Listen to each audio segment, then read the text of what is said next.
What is your business worth? Well, depending on its size, and I'm going to emphasize the word depending, because depending on its size to determine its value, most often you'll use a formula, and that formula includes what's called a multiple.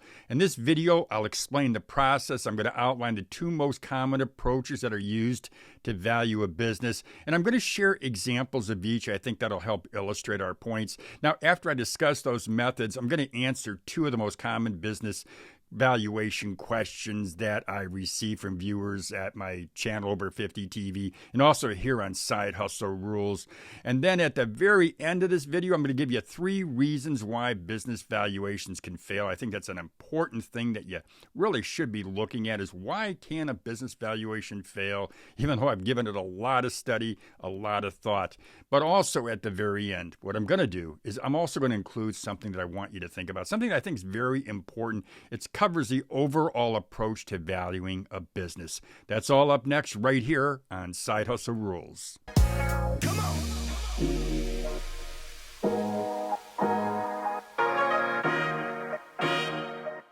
Welcome back to Side Hustle Rules. My name is Lou Reyes. Now, before I get into business valuations, I just want to mention that I have my free Side Hustle Starter Kit. There's a link to it in the description box. If you're someone who is thinking about starting a business, well, you're going to want to get my free Side Hustle Starter Kit because I walk you through the 8 first steps that every aspiring entrepreneur must take, should take, before they go ahead and they launch their business. Now that I got that out of the way, let me just mention, if you're not familiar with me, I'm the owner of the Side Hustle Rules and the Over 50 TV YouTube channels. I'm also the former owner of a chain of business-to-business magazines. I owned a weekly newspaper, 2 national trade show companies. I had a weekly radio program, and I started almost a dozen other businesses. Now, I'm telling you this because the insight and the tips that you get here, they're firsthand, real-world stuff from a guy who's built businesses that have generated millions of dollars a year in sales. So now that you're familiar with me, I want you to know that this video, it's one in a series of videos that I produced on small business valuations. My first video, it was titled How to Value a Small Business, Key Factors You Should Know Before You Buy or Sell. Well, that video, it got over 100,000 views. Hundreds, at least a couple hundred questions I received from viewers. I got a lot of comments as well about business valuations. I still get a lot of comments, and that's actually what prompted this video. So let's just dive right into it. There are 2 broad approaches when it comes to valuing a small business, and these approaches I think will apply in some way to many of you. Now, the approaches are intrinsic valuation, and then you also have relative valuation. And let me explain a little bit about what an intrinsic valuation, what that means. It's actually when you value a company based on its fundamentals, its cash flows, its growth, and its risk. Now, discounted cash flow valuation is the most common tool that's used for estimating intrinsic valuations. But what's important to understand with this, what's important to understand about intrinsic valuations, it's really just all about the business, all about the fundamentals. Now, relative valuation is another approach to valuing a business. And simply put, what you're doing is you're looking at how similar assets are being priced by the market, and then what you're doing is you're comparing those assets. So now that I've discussed the broad approaches, let me talk about some common methods. As a matter of fact, I'll give you 2 common methods that are used. I'm also going to include a couple examples to help illustrate the point. Seller's discretionary earnings, or what's known as SDE. And this is actually one of the 2 most common methods that are used in a business valuation. Now, an SDE is a method that's used to value small to mid-sized businesses by taking earnings and adding back items like interest and taxes and depreciation and other adjustments that you might have. For example, if you're a business owner and you are leasing a car, maybe you leased a car for yourself, for your wife, and your adult child, or your adult a child, or even an employee. What you're doing is you're adding those monthly costs back into the valuations, part of the add backs. Now, this method, it is commonly used for businesses that are under $1 million in earnings with an owner operator working in the business. Now, to give you an illustration of how SDE works, I'm going to give you an example. I'm going to put an example up here on the page. Now, let's say you've got a heating and air conditioning business. You've got a net income of $250K, salary of $75K. You've got add backs with $25K. So that total SDE is $350,000. Now you take that SDE of $350, multiply it by what's called a multiple. A multiple in this case is a 5.1 multiple, and you get an estimated value of $1,785,000. Now some of you out there may be saying, well, how did you arrive at that multiple? Well, what I did, and what I do frequently whenever I'm looking at valuing a business, and really in anything, anytime I do research, I'm always looking for multiple sources, different sources, credible sources, and I always look for 3 sources. And in this particular case, what I did for a heating and air conditioning business is I went online, I looked at websites, and I looked at websites that gave me multiples for this particular type of company. It's something that's fairly easy to do. But one thing I want to stress about multiples, and I want to really emphasize, is that you can go ahead and I will go ahead and I will look on websites and come up with that number. But at the end of the day, when you're negotiating with somebody, whether you're buying or selling, agreeing on that multiple, well, that's going to be very, very important. It's vital to that valuation. So this is the first, and again, it's one of the most common ways to value a business. Let's get to the second most common way. EBITDA. EBITDA is a method that's used for valuing a business by using earnings before interest, taxes, depreciation, and amortization. I've got the formula up here just so that you can see it. Now, EBITDA is useful when you're comparing companies with different capital investment, debt, and tax profiles. Now, it's a common method that's used to value businesses that are over $1 million.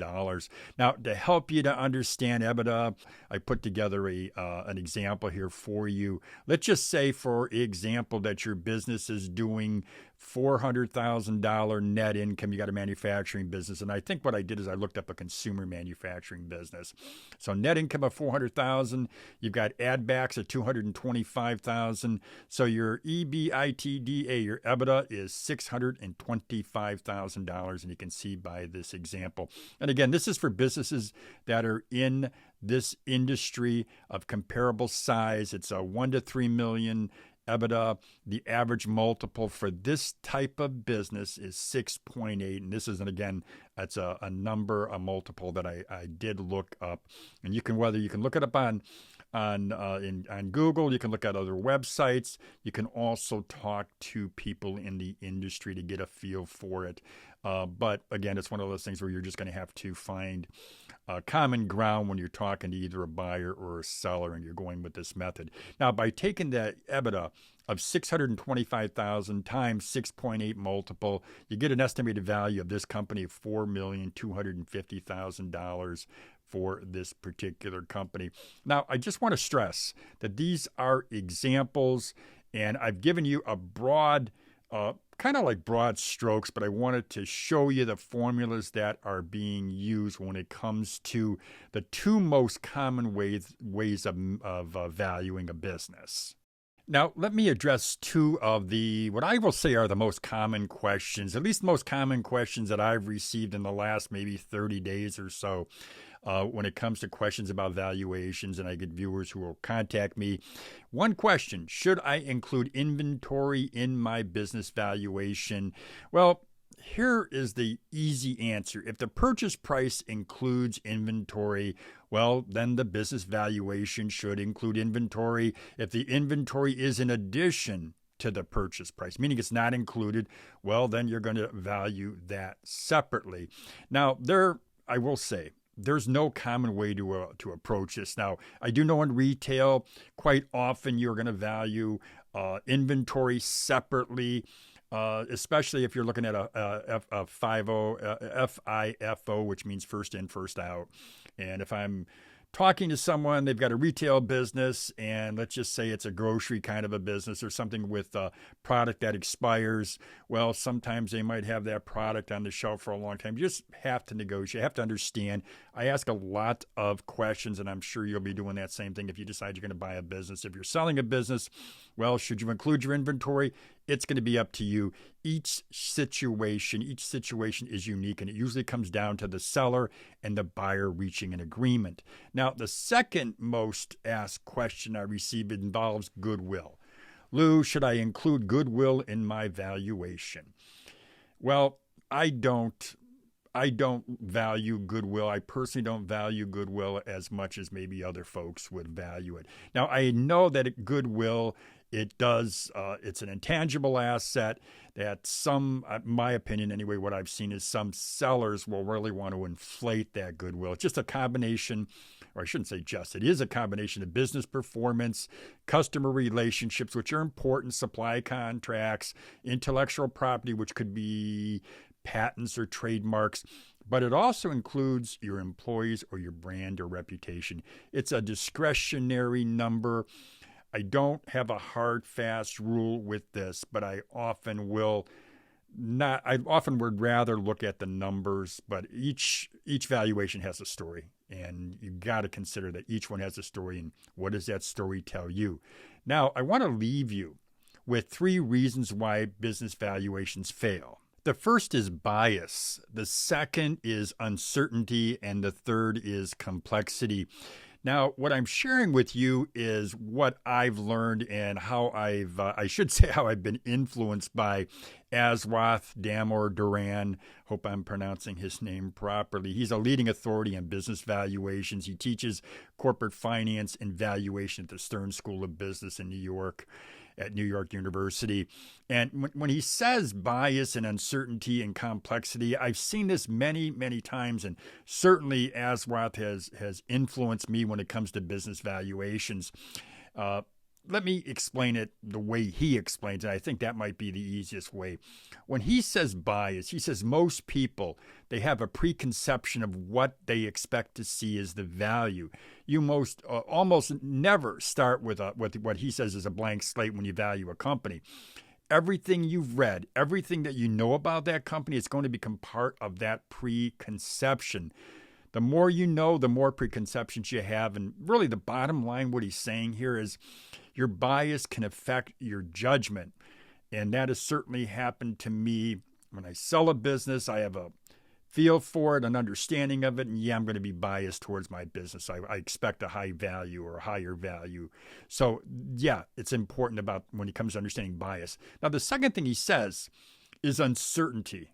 And he says, we think valuations are somehow science. He says, we use these numbers to calculate value, but these numbers are often estimates because after all, you're projecting out. And these estimates, they come with a great deal of uncertainty because you're not going to know for sure what's going to happen to that business in 3 to 5 years or longer. So a lot of folks will look at it and there's going to be a lot of uncertainty. And what happens when there is uncertainty is people will struggle and they'll feel anxious and they could make impulsive decisions. It's just important to remember that uncertainty is something that can definitely influence the way you're going to value a business. Another thing he says is complexity. Now, I think this is extremely important to understand because I've seen this too often actually, where folks will want to, they'll be so unsure of valuations that they'll make it so complex. And he says if you make a model bigger, it's going to get better. He says people think that, but it's not true. He says if you can value a company with 3 inputs, then don't go looking for 5. He says if you can value a company with 3 years of forecast, don't go looking for 10. The bottom line is what Aswath is saying here is just keep it simple. Use only the numbers that you need to use. He says sometimes, and I've heard this and seen this myself, where sometimes we just want to make it more complex than it really needs to be. It's so important to consider these 3 things. You want to think about the bias, you want to think about uncertainty, and you don't want to make it too complex when you're valuing a business. Well, there you go, my friends. I've just given you broad approaches to valuations that includes intrinsic valuation and relative valuation. There's another one that's another broad approach I didn't touch on, which is really an option pricing, but that is not often used. It's so little used. I didn't cover that. But I also outlined the two most common methods. I've given you the formula to determine the two most common methods to value a business. I gave you 3 reasons why business valuations can fail. But the key takeaway that I'd like to leave you with, I think this is very important. It's this.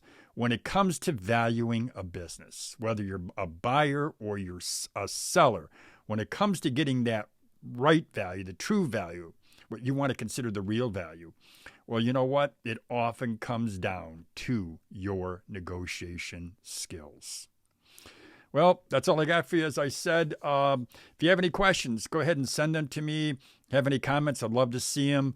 I will also say that I'll remind you that I do have my free side hustle starter kits. It is in the description box of this video. Imagine that most of you out there watching this video already have a business. Maybe you don't need that side hustle starter kit, but for those of you who are looking at or thinking about starting a business, yeah, it could be very helpful to you. Also, you could also share it. Also, speaking of sharing, how about sharing the love and going ahead and giving me a thumbs up if you like the video? Also, consider subscribing. That's all I got for you. Have a great day, everybody.